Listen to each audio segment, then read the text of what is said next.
Okay, hi everybody, welcome back to Demetri's world. Well, we're going to have a discussion today about bringing back the death penalty.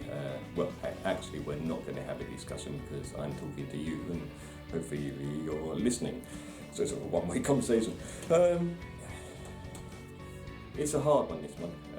I personally believe we should bring back the death penalty for extreme, murders through hate, religion, malice, or whatever. There's reasons, why I think like that, but it would have to be none of that. This kind of beyond reasonable doubt. It has to be absolutely complete proof, evidence that they committed this murder, and obviously that happens a lot. We don't want injustice done, do we? So. A person, out of hate, out of enjoyment, out of anger, kills, anger's kills another person. They go to prison 10, 20 years, come out 10 years later, maybe even less, I'm not quite sure. But this person has deprived another person of life. And it's not just that person lost their life, but it's the ripple effect that goes out. His family, friends, loved ones, they're damaged for life. And this belief in our humanity that it's wrong to kill a person who's killed a person is ridiculous and quite clear. Society is breaking down, the moral fabric of society is breaking down, and some of you people who are out there believe that rehabilitate them. What a load of nonsense. Why? What? So you can feel good about yourself that person's come out and there is humanity in them, or goodness in them after all. It's not the point. They've just deprived another person of life. Why should they be allowed to live? I'm not talking about people kill, there's a husband who abuses his wife for years and years, and 20 years later down the line she's had enough and kills him. Should she be answerable to her crime? Yes, but it's going to be mitigated circumstances, so she doesn't deserve the death penalty. So I'm not talking about those kind of things, nor am I talking about crimes, stealing or things like that. Because some people steal because they have to. Here we are in the 21st century. Western society we've got more homeless and people stealing and all that kind, and we have done for a long time. In fact, I've got some notes in my Harry Potter book. In this country, UK, domestic abuse has gone up 85% in the last few years. 85%. You people in other countries, I'm sure you'll be aware of the stabbings and knife crime in this country. Jordan a couple of days ago, a few people were stabbed to death. Mass shootings in America. Then we got to other things like, obviously we got the Brexit over here, and and an election now coming up, and yet people on Twitter feel it's okay to insult these politicians or threaten them with death or violence of some kind. We have a kind of a moral fabric, of society breaking down that would never happen before. So some people say it's because we have the internet here, people can express themselves, people are more knowledgeable about politics and what's out there. But yes and yes. But that doesn't mean, I know more about politics, therefore I'm going to death threat you because I don't like what you represent.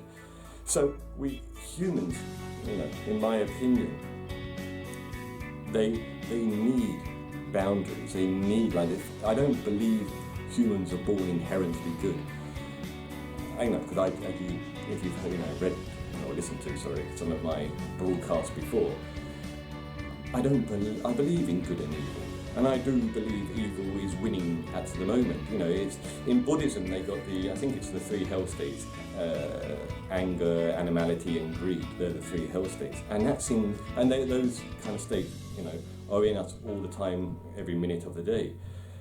But those hell states seem to be dominant in society, and I'm not saying there's not good people, so don't please come back on that. Of course there's good people out there, but I've lived for 55 years, and I can see that people are more angry and they're more inclined to abuse you.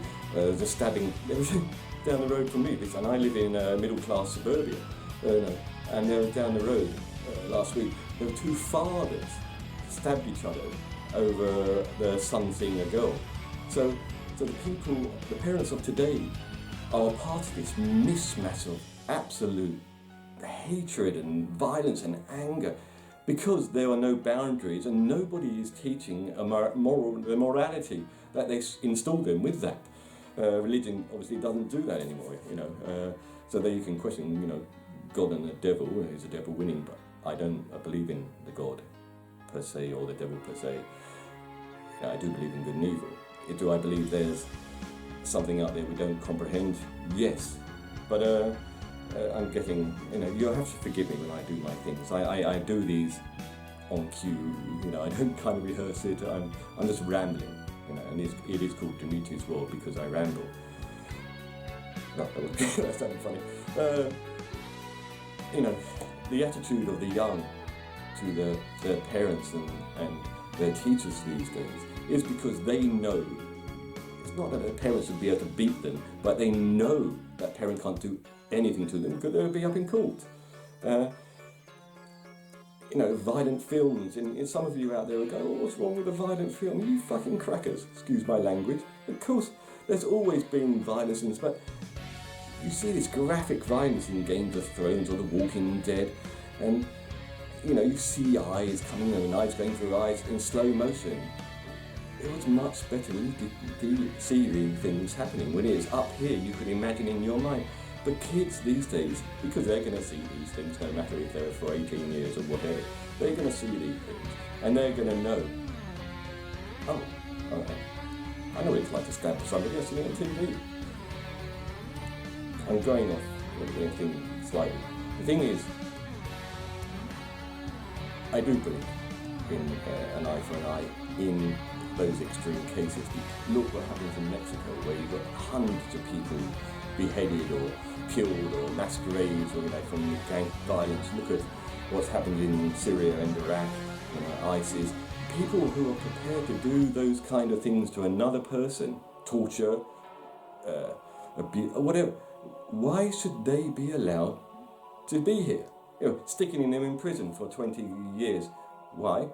So yes, we are talking about the cost here. It costs the taxpayer. You could say that's wrong to look at that, but we're paying to look after these people in prison.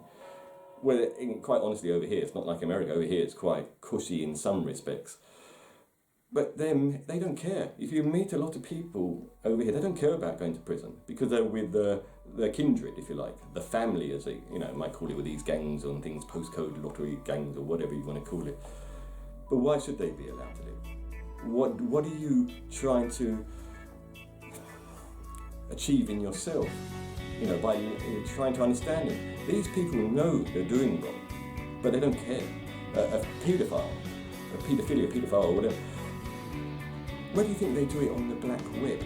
Why do you think all these criminals, are making phone calls to these poor old people and trying to rip them off? They know it's wrong. The paedophiles know it's wrong, and as far as I know, there's no cure for there being a paedophile out there. So then we go back into the perverse nature of society. PC correctness tries to answer. I do other things in life. I manage, manage conferences. I get called in sometimes. And the other day I was managing a conference. I'm not going to say the company's name because that might be naughty. But it was about men. So you had various companies from around England going to here to feel good factor or kind of stuff like that, to teach the management that telling the truth and treating your people and your staff, your staff, to treat them well, to tell them the truth, and they're likely better for it. Feel good about yourself, and they will feel. And I'm thinking, I'm at the back of the hall watching this, thinking, this is like the bleeding obvious. You either have empathy with another human or you don't. Today's society, they're all in a bubble, and you have to be taught how to care about other people and understand yourself. So you've got mental illness on an increase, and don't give me that, it just wasn't reported back then. I've lived through these times, and yes, there's been some, violence and stuff, but not like today, and I've been there and I'm here now. So yes, I do think we should eradicate these people off the face of the earth because they are bad people, they have done bad things, and they don't care. But more than that, it's the victims. Nobody, it's always about them. Why don't people mention the victims more and the damage it does to them? You know, or what was I hear on the radio yesterday? Yeah, if they said sorry, I might forgive them. Why? Forgive them, just deprived your mother or your sister or a friend, you know, let's put that scenario of life. Why would you want to forgive them? It's not about you feeling better. They've done wrong. You don't have to forgive them. They've done a bad thing and shouldn't be here. Deprived you of a mother, a father, or a sister, brother. Deprived you of that. And your life will never be the same. Or I forgive them. You know, let's rehabilitate them. Oh, load of crap. So yes, in extreme cases, I think, yes, we should bring back the death penalty. People just don't understand human nature these days. I guess they can't say, but they just don't understand. They're not able to look through another person's shoes. They're trying to look through their shoes, for want of a better expression, terminology, is they're just looking through their eyes and not able to look through that other person's eyes. So there they are in their bubble, and they want to bring people into their bubble, think that makes them a better person, or think the way they won't think the way you do. They don't. Pop on. So, I'm not going to rant on anymore. If I've missed anything, I probably have, you know. I'm not an angry person in life, but I am angry at what's happening in the world and how humans are behaving towards each other, especially in Western society, the so-called, you know, Western dream, the way to be, the pavements of gold, roads paved with gold, whatever, you know. There are some beautiful things, don't get me wrong, you know. I shall be reading my Christmas carol from the 1st December. I do that every year. There is good out there, but it is decreasing. It is. And we have to have boundaries. Humans have to have boundaries. We're just animals. We've got a brain or a soul or whatever it may be. There's actually an interesting thing I'll finish in a second, in quantum theory, that because your thoughts are energy, and energy obviously can't be destroyed. It doesn't die. That's so when you die, your thoughts or your energy or whatever it is goes out there into the universe. So where it goes to, who knows? But there was another side of that you would be conscious of when you die. You're conscious that you're dead because your thought patterns are still going along, you know. So that's a bit okay, that's scary, or not. Depends if you're scared of death. You know, I personally am not, having died once in life. You know, if I haven't told you about that, do ask. I've had a strange life. I've died, fallen off cliffs, been trapped in caves, motorbike accidents. You can't, how many I can't even count. So I've been near death. Death and me have been going hand in hand. But I'm a very moral person, and I do think that humans need borders. They need lines in life, and they don't have them at the moment. Doesn't mean they're bad, but they do need them. Or evil. Reeks is ugly head. Reeks? That's not like evil. Rears its ugly head. Is that right? Yes, whatever. Goodbye, it's been pleasant. Thank you.